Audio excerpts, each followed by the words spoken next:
Hello everyone. Um, so now, as you can see in the heading, we will talk about linear maps and try to understand how to express them in Dirac notation. Okay. So first, what is a map? Uh, for example, a function is a map. Why? Because f of x, let's say, is x squared. Then what you do? You give it some number, for example 2.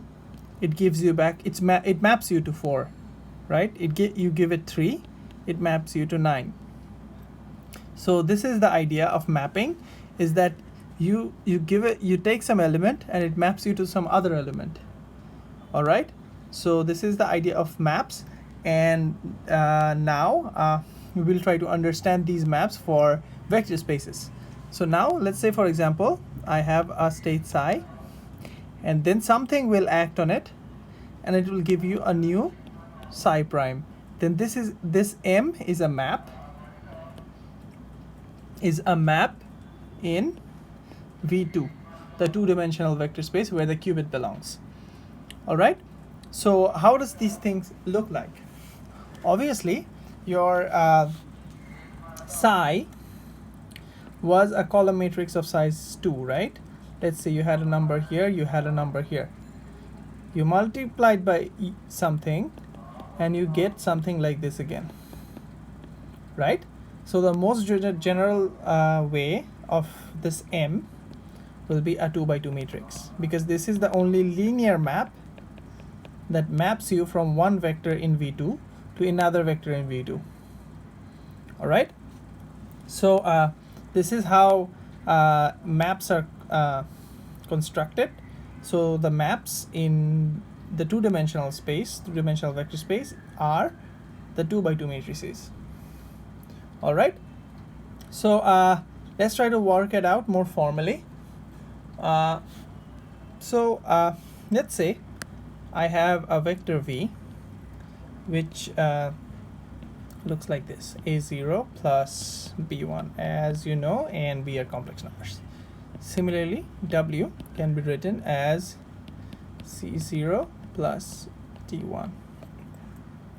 All right. So you can also write it as a matrix. This should be AB in the computational basis, and this should be CD.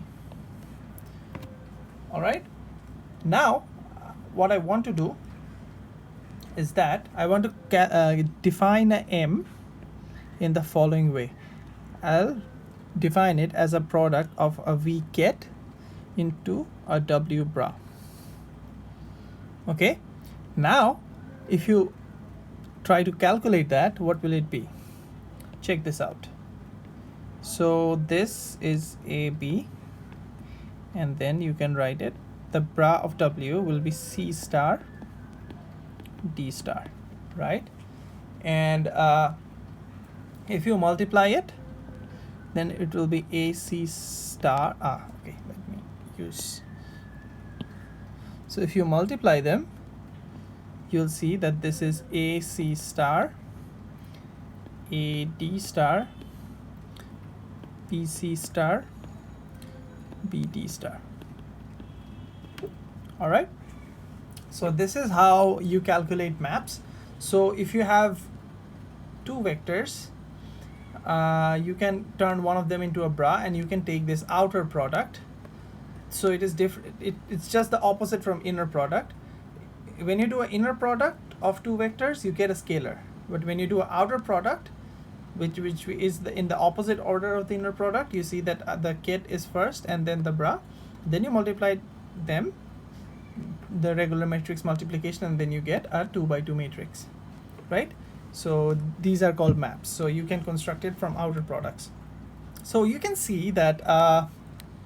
So how does this map work in the Dirac notation? So let's say that M is acting on some X. All right. So my M is by definition V times W. I mean outer product W, right? And you have this X here. So if you multiply them out, this would be W times X. But if you look at it carefully, this is just a number, right? because this is an inner product. So this is a number. Let's call that some C. Then what you get after doing the calculation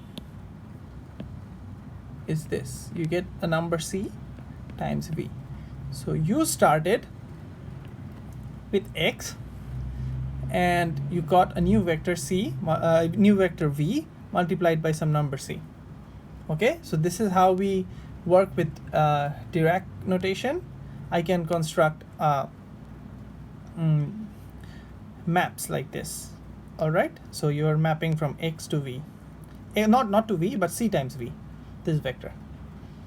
Okay, now let's see that how can I write any general matrix in the Dirac notation. That's the goal of this video. All right, so let's try to calculate a few things first.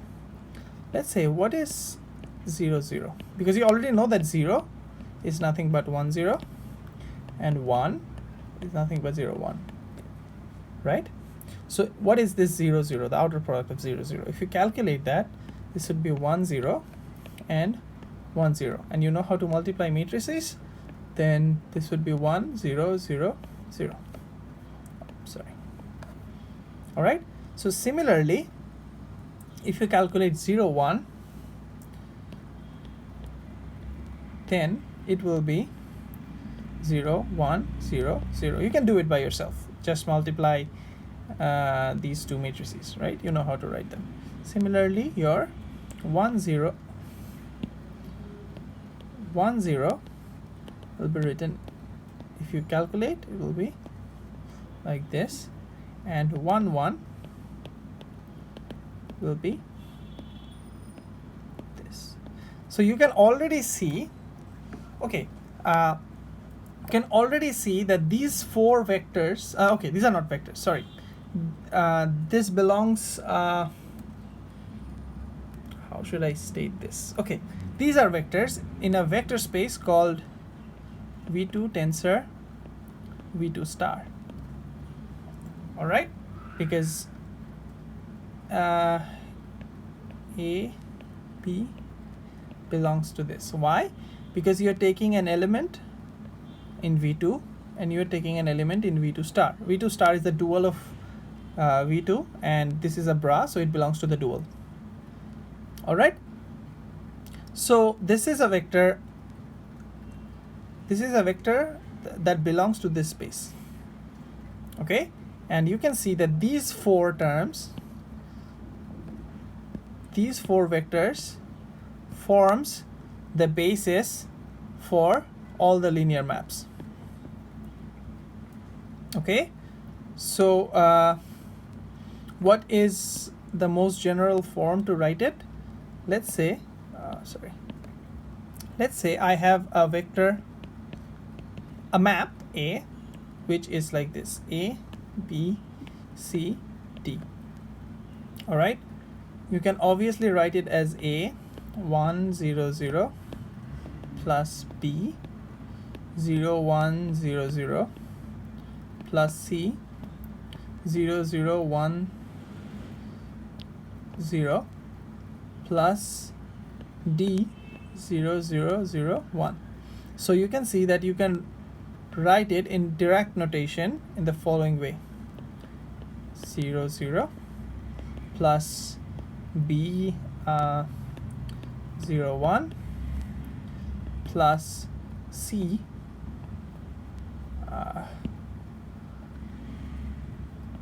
1, 0 plus D 1, 1. So this is how you do it. You have this vector, you have this matrix A, B, C, D, and you can write it in the Dirac notation in the following way. Okay, so this will give you this coefficient, this will give you this coefficient, and so on and so forth. All right, and one more thing you can notice from the very beginning, that is this equation, this matrix. From this matrix, you can see that, okay, let me write it down again, that would be better for you. So what we showed there is that v times w was equal to a c star, a d star, and you had this b c star and b d star. All right, but let's take the trace of this. By trace, I mean the sum of the diagonal elements. I guess you know about it from your linear algebra course, but this is, if you don't know it, just don't worry. It's just the sum of the diagonal elements. I'll just define it now. So trace of this matrix will be nothing but the sum of the diagonal elements, these two. So that will be AC star plus BD star. Okay, and you can check by yourself is that this is nothing but W and V and the inner product between them.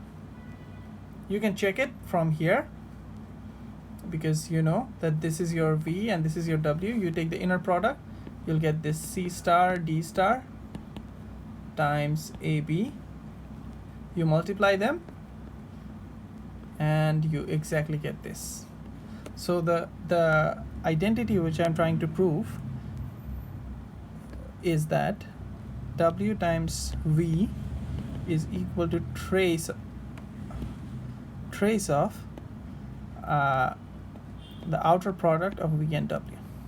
Okay, we will use this identity a lot, and please try to understand this. And this is the way to express matrices, which are linear maps, in the two-dimensional vector space in the Dirac notation. All right, thank you so much.